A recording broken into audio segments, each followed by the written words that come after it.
नमस्कार दोस्तों, स्वागत है आप सभी का राजस्थान रिवाता के यूट्यूब चैनल पे। दोस्तों, हम जोधपुर संभाग का जिला दर्शन शुरू कर चुके हैं। इसमें आज हम बात करने वाले हैं बाड़मेर ज़िले की। तो चलिए शुरू करते हैं बाड़मेर जिला दर्शन। तो सबसे पहले हम देखते हैं परिवहन विभाग द्वारा जो कोड दिया गया है बाड़मेर ज़िले को, वो है RJ04। RJ04 परिवहन विभाग द्वारा जो कोड दिया गया है वो है बाड़मेर का। फिर हम देखते हैं बाड़मेर ज़िले के उपनामों के बारे में। तो इसे राजस्थान की थार नगरी कहा जाता है। प्राचीन नाम में इसका कहा जाता है मालानी प्रदेश। प्राचीन नाम में एक साथ पढ़ लेंगे। इसे उपनामों में जानते हैं श्रीमाल के नाम से, राजस्थान का दुबई और थार नगरी, ये इसके उपनाम हैं। क्या है? राजस्थान की थार नगरी, श्रीमाल प्रदेश, राजस्थान का दुबई और थार नगरी।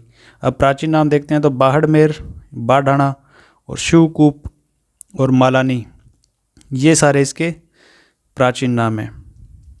तो मैं एक बार नीचे लिख देता हूँ। मालानी, बाड़मेर के साथ, बाहड़मेर के साथ बाढ़ाणा, फिर मालानी, फिर इसका प्राचीन नाम आता है एक शिवकूप, एक आता है किरातकूप। ये सारे इसके प्राचीन उपनाम हैं, प्राचीन नाम हैं। फिर हम देखते हैं इसकी तहसीलों के बारे में। तो बाड़मेर ज़िले में कुल 12 तहसीलें हैं। बालोतरा ज़िला बनने के बाद इसमें 12 तहसीलें हैं। बाड़मेर तहसील आ गई एक, बाड़मेर ग्रामीण, बाटाडू, गडेरा रोड, रामसर, चौटन, दराऊ, दोरीमन्ना, गुड्डा मलानी, नोखड़ा, सेवड़ा और शिव, ये 12 तहसीलें आ गई बाड़मेर में। इसके बाद हम बात करते हैं विधानसभा क्षेत्रों की बाड़मेर ज़िले में। तो दोस्तों, बाड़मेर ज़िले में 4 विधानसभा क्षेत्र आते हैं। एक तो बाड़मेर, एक चौटन, एक गुड्डा मलानी और एक शिव, ये 4 विधानसभा क्षेत्र आ जाते हैं। अब हम देखते हैं इस ज़िले के संस्थापक का नाम। तो बागभट्ट के द्वारा इस ज़िले की स्थापना की गई थी और इस ज़िले का वन्य जीव शुभंकर है वो है मरु लोमड़ी। मरु लोमड़ी बाड़मेर ज़िले का क्या है? वन्य जीव शुभंकर। फिर हम देखते हैं इसकी स्थलीय सीमा के बारे में। तो पाकिस्तान के साथ बाड़मेर ज़िले की अंतर्राष्ट्रीय सीमा लगती है, यानी रेड क्लिफ सीमा जो है भारत और पाकिस्तान के मध्य, उस सीमा को साझा करता है बाड़मेर ज़िला। फिर बाड़मेर ज़िले के अपने राजस्थान के ज़िलों के साथ बात की जाए तो जालोर, बालोतरा और जैसलमेर, इन 3 ज़िलों के साथ अपनी सीमा साझा करता है बाड़मेर ज़िला। इसके बाद हम देखते हैं बाड़मेर ज़िले का भौगोलिक परिदृश्य, जिसमें हम सबसे पहले जलवायु की बात करें तो यहाँ पे शुष्क प्रकार की जलवायु पाई जाती है। कैसी शुष्क प्रकार की जलवायु बाड़मेर ज़िले में पाई जाती है? फिर कोपेन के वर्गीकरण के अनुसार हम देखें तो यहाँ पे कोपेन के अनुसार BSHW प्रकार की जलवायु पाई जाती है। और हम देखें अगर थॉर्नवेट का जलवायु वर्गीकरण, तो थॉर्नवेट के अनुसार यहाँ पे DA-W प्रकार की जलवायु पाई जाती है। कैसी? DA-W प्रकार की जलवायु थॉर्नवेट के अनुसार पाई जाती है। और त्रिवार्था के अनुसार देखें, त्रिवार्था के अनुसार अगर हम देखें तो यहाँ पे BSH प्रकार की जलवायु पाई जाती है। फिर हम बात करें बाड़मेर ज़िले की मिट्टी की, तो यहाँ पे रेतीली, बलुई और मरुस्थलीय मिट्टी का विस्तार अधिक है। रेतीली, बलुई और मरुस्थलीय मृदा का विस्तार बाड़मेर ज़िले में है। फिर हम कृषि के बारे में देखें तो बाजरा अनुसंधान केंद्र स्थापित किया गया, कहाँ पे? बाड़मेर में। फिर हम देखते हैं कि एक ईसबगोल या घोड़ाजीरा, जिसे घोड़ाजीरा के नाम से जानते हैं, ईसबगोल की फसल, इसका उत्पादन सबसे ज़्यादा कहाँ पे होता है? बाड़मेर ज़िले में। तो ईसबगोल का सबसे ज़्यादा उत्पादन बाड़मेर ज़िले में होता है। फिर वन्य जीव क्षेत्रों की बात की जाए तो दोरीमन्ना आखेड़ निश्चित क्षेत्र है, बाड़मेर ज़िले में स्थित है। और एक मरु राष्ट्रीय उद्यान है जो कि जैसलमेर और बाड़मेर दोनों जिलों में विस्तृत है, जिसमें से जैसलमेर ज़िले में तो इसका विस्तार 1900 वर्ग किलोमीटर है और बाड़मेर ज़िले में इसका 1262 किलोमीटर है, यानी कुल मिलाकर ये 3162 वर्ग किलोमीटर में फैला हुआ है राष्ट्रीय मरु उद्यान, जो कि 2 जिलों बाड़मेर और जैसलमेर दोनों जिलों में है, जिसमें से बाड़मेर में 1262 किलोमीटर है और जैसलमेर में 1900 किलोमीटर है। तो ये क्षेत्रफल की दृष्टि से राज्य का सबसे बड़ा अभयारण्य है।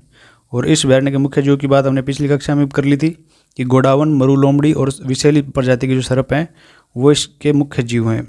और यहाँ पे एक आकलवुड फॉसिल पार्क भी है, कहाँ पे? तो राष्ट्रीय मरु उद्यान, यानी कि मरु उद्यान जैसलमेर और बाड़मेर में जो फैला हुआ है, इसमें आकलवुड फॉसिल पार्क भी स्थित है। तो ये सब बातें हमने जैसलमेर ज़िले के दर्शन में भी की थी, एक बार आपका रिवीजन यहाँ पे हो गया। अब बाड़मेर ज़िले में बहने वाली नदियों को देखा जाए तो लूनी नदी और लूनी की सहायक नदी जैसे कि जोवाई होगी, मित्री होगी, मिठड़ी होगी और सागी नदी, इन सभी नदियों का बहाव क्षेत्र बाड़मेर ज़िले में है। खनिजों की दृष्टि से जब बाड़मेर ज़िले को देखा जाए तो जिप्सम, बेंटोनाइट, पेट्रोलियम और कोयला, ये सारे प्रचुर मात्रा में भंडार पाए जाते हैं बाड़मेर ज़िले में। फिर बेंटोनाइट की बात करें हम तो यह खनिज पानी में भिगोने पर फूल जाता है और राज्य में बेंटोनाइट के सर्वाधिक भंडार गिरल व हाथों की डाणी ये शिव तहसील है बाड़मेर जिले की, यहाँ पे स्थित है। किसके? बेंटोनाइट के। फिर कोयला, राजस्थान में सर्वाधिक लिग्नाइट कोयले के भंडार कपूरडी में स्थित है, और गिरल में भी बिटुमिन्स प्रकार के कोयले प्रकार मिल जाते हैं। और ऊर्जा संसाधन में हम देखें तो कोयला या फिर तापीय ऊर्जा परियोजनाएं, सौर ऊर्जा परियोजनाएं और पेट्रोलियम ऊर्जा परियोजनाएं सर्वाधिक संचालित होती है कहाँ पे? बाड़मेर जिले में। फिर कपूरडी जो क्षेत्र है बाड़मेर का, यहाँ पे जालिया तापीय ऊर्जा परियोजना कपूरडी में 500 मेगावाट की है। जो जालिया में तो 1000 मेगावाट लिग्नाइट आधारित इकाई स्थापित की गई है, और ये संयंत्र जो है निजी कंपनी द्वारा स्थापित किया गया है। विकास को नाम है जिसका, विकास को द्वारा निजी संयंत्र स्थापित किया गया है 1000 मेगावाट का। बालेसर ताप विद्युत परियोजना है, फिर 1080 मेगावाट की ये ताप विद्युत परियोजना बाड़मेर जिले में ही है। फिर गिरल ताप विद्युत परियोजना, इस परियोजना की शुरुआत 2007 में की गई थी, और ये राज्य का पहला लिग्नाइट आधारित विद्युत गृह है। यानी लिग्नाइट कोयले से जो विद्युत बनाई जाती है, इसका राजस्थान का पहला जो विद्युत ताप गृह है वो गिरल ताप विद्युत परियोजना में स्थापित है। और इस विद्युत परियोजना की कुल विद्युत उत्पादन क्षमता 250 मेगावाट की है। फिर बाड़मेर और सांचौर पेट्रोलियम बेसिन है। इस बेसिन में सबसे पहले 29 अगस्त 2009 को मंगला नामक, ये क्वेश्चन पूछा जाता है मंगला तेल कुएं के बारे में, कहाँ पे स्थित है? बाड़मेर में, से क्रूड ऑयल निकाला जाता है। इसके पश्चात भाग्या, ऐश्वर्या, रागेश्वरी, कामेश्वरी, विजया, सरस्वती, वंदना, शक्ति, गुद्दा व साउथ प्रथम यानी साउथ फर्स्ट नामक तेल के कुओं से क्रूड ऑयल निकाला जाता है। तो इन सभी तेल कुओं का नाम पूछा जाता है एग्जाम्स में, जैसे ऐश्वर्या, रागेश्वरी, कमला, भाग्या, विजया, ये सब ऑप्शन में देके, मंगला, ये सब ऑप्शन में देके आपसे पूछ लिया जाता है कि ये क्या है। तो ये बाड़मेर में स्थित पेट्रोलियम बेसिन है, यानी तेल के कुएं। फिर हम बात करें कला संस्कृति की बाड़मेर जिले में, तो यहाँ पे कानूड़ा नृत्य किया जाता है। बाड़मेर के चौटन में कृष्ण जन्माष्टमी में महिलाओं और पुरुषों के द्वारा, यानी महिला और पुरुष युगल रूप से ये नृत्य करते हैं, और ये बाड़मेर जिले का प्रसिद्ध लोक नृत्य है। फिर बाबा रामदेव जी की बात हमने पहले भी की थी पिछली कक्षा में, यानी कि हम जब जैसलमेर पढ़ रहे थे तब भी हमने बाबा रामदेव जी का जिक्र किया था, लेकिन एक बार फिर आपका रिवीजन हो जाएगा। इनका जन्म 1405 ईस्वी में बाड़मेर की शिव तहसील के उर्डू काश्मीर नामक गांव में हुआ था, और इनके पिता का नाम अजमलजी तंवर था, माता का नाम मैणादे, भाई का नाम वीरमदे, और इनकी बहन थी डालीबाई, गुरु का नाम बालीनाथ था। इनको विष्णु का अवतार माना जाता है, और मुस्लिम लोग इनको रामसा पीर के नाम से पूजते हैं।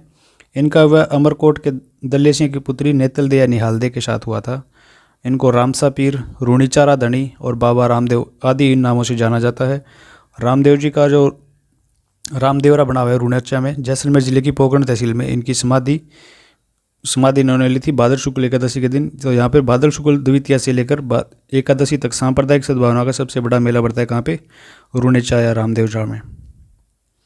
रूणेचा है जो रूणेचा में स्थित है, रामदेवरा स्थान यहाँ पे इनका मेला बढ़ता है। भाद्र शुक्ल द्वितीया से एकादशी तक सांप्रदायिक सद्भावना का राजस्थान का सबसे बड़ा मेला है ये।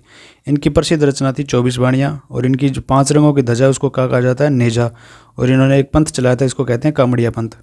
इनके कामड़िया पंथ की महिला इनके मेले में नृत्य करती है, 13 ताली नृत्य किया जाता है इन महिलाओं के द्वारा। और इनके चमत्कारों को पर्चा कहते हैं, भजनों को ब्यावले कहते हैं, और रात्रि जागरण को जम्मा कहा जाता है। और मेघवाल जाति के जो इनके भक्त होते हैं इनको रिखिया कहा जाता है। और लोक देवताओं में सबसे लंबा गीत किनका है? रामदेव जी का। तो ये रामदेव जी हमने पहले जैसलमेर जिले में पढ़ लिया था, एक बार आपका रिवीजन यहाँ पे हो गया। अब हम बात करते हैं बाड़मेर जिले में बोली जाने बोली। ढाटी बोली बोली जाती है कहाँ पे? बाड़मेर जिले में। बाड़मेर जिले की प्रमुख बोली है ढाटी बोली। फिर आलम जी की बात करते हैं। इनका मंदिर है जिसको आलम जी का गोरा, गुडा मलानी डांगी नामक रेतीली टीले पर स्थित है ये। और ये कौन सी नदी के किनारे है? तो लूणी नदी के किनारे स्थित है। आलम जी का दौरा राज्य में घोड़ों के तीर्थ स्थल के रूप में पूजा जाता है। तो घोड़ों के तीर्थ स्थल के रूप में क्या पूजा जाता है? आलम जी का दौरा। ये देखिए आलम जी की तस्वीर, ये भी स्वयं भी घोड़े पे सवार हैं। और आलम जी का मूल नाम था जैतमल राठौड़। जैतमल राठौड़ इनका मूल नाम था। और प्रतिवर्ष भाद्र शुक्ल द्वितीया को इनका मेला बढ़ता है। फिर विरातरा माता या वाक्कल माता का मंदिर है यहाँ पे चौटन में। इन देवी की थोड़ी गर्दन, ये देख सकते हो आप तस्वीर में, थोड़ी टेढ़ी गर्दन होने के कारण इनको वांकल माता कहा जाता है। विरातरा माता भोपों की कुलदेवी है। तो भोपों की कुलदेवी क्या है? कौन है? विरातरा माता। और इनका इस मंदिर में प्रतिवर्ष चैत्र, भाद्रपद और माघ मास में शुक्ल पक्ष की चतुर्दशी को वर्ष में 3 बार मेले भरते हैं। कब कब? चैत, भाद्रपद और माघ मास में। फिर यहाँ पे एक सोमेश्वर मंदिर किराड़ू बाड़मेर में स्थित है ये मंदिर, जिसे राजस्थान का खजुराहो भी कहा जाता है। यह भगवान शिव का मंदिर है। किराड़ू में कुल 5 मंदिर हैं, जिनमें से 4 तो भगवान शिव के हैं और एक भगवान विष्णु का मंदिर है। प्राचीन काल में यह मंदिर किरात कूप के नाम से जाना जाता था, इसलिए बाड़मेर का भी हम प्राचीन नाम देखते हैं किरात कूप। और इस मंदिर में मूर्तिकला को देखकर इसे मूर्तियों का खजाना कहा जाता है। तो मूर्तियों का खजाना या मूर्तियों का अजायब घर क्या कौन से मंदिर को कहा जाता है? सोमेश्वर मंदिर किराड़ू बाड़मेर को। और राजस्थान का खजुराहो इस मंदिर को कहा जाता है। इस मंदिर के सामने ही महिषासुर मर्दिनी का एक त्रियाद मूर्ति का मंदिर स्थित है। फिर चौटन में ही है सुइया धाम। यह मंदिर चौटन बाड़मेर में स्थित है। यहाँ पे सोमवती अमावस्या यानी कि पौष अमावस्या को मेला भरता है और प्रत्येक 4 वर्ष में यहाँ पे अर्धकुंभ लगता है। तो इस मेले को मारवाड़ का अर्धकुंभ कहा जाता है। तो सुइया के मेले को क्या कहा जाता है? मारवाड़ का अर्धकुंभ, सुइया का मेला। तो ये इंपॉर्टेंट फैक्ट हो जाता है आपको एग्जाम की दृष्टि से। मारवाड़ का अर्धकुंभ किसे कहा जाता है? क्वेश्चन पूछा भी जाता है। तो सुइया का मेला कहाँ पे बढ़ता है? चौटन बाड़मेर में। फिर कपोलेश्वर महादेव जी का मंदिर है चौटन बाड़मेर में ही। इस मंदिर के पास ही किशन पगलिया नामक पवित्र स्थान है, जहाँ पे भगवान विष्णु के चरण चिन्ह पूजे जाते हैं। यहाँ पे पवित्र स्थल क्या है? किशन पगलिया, जहाँ पे भगवान विष्णु के चरण चिन्ह पूजे जाते हैं। फिर बाड़मेर में कोटड़ा का दुर्ग स्थित है। कौन सी तहसील में? शिव तहसील में। शिव तहसील के कोटड़ा गांव में भाखरी नामक पहाड़ी पर यह दुर्ग स्थित है। इसका निर्माण परमार शासकों के द्वारा करवाया गया था। और इस एक दुर्ग में एक झरोखा है जिसे मेड़ी कहा जाता है। और इस दुर्ग में एक सरगला नामक पानी का कुआं भी स्थित है। फिर बाड़मेर जिला नक्काशीदारी यानी फर्नीचर के लकड़ी पर जो नक्काशीदारी की जाती है फर्नीचर में, इसके लिए प्रसिद्ध है। और पत्थर मारौली भी कहाँ की प्रसिद्ध है? बाड़मेर की।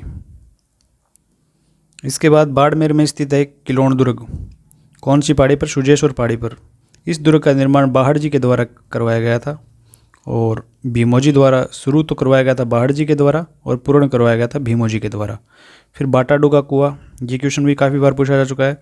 रावल गुलाब सिंह के द्वारा निर्माण कराया गया था इस कुएं का। इसे रेगिस्तान का जल महल कहा जाता है। रेगिस्तान का जल महल बाटाडू का कुआं बाड़मेर में। बाड़मेर में खारे पानी को मीठा बनाने हेतु एक परियोजना भी चलाई जा रही है, सुजलाम सुफलाम परियोजना। ये भी इंपॉर्टेंट फैक्ट हो जाता है।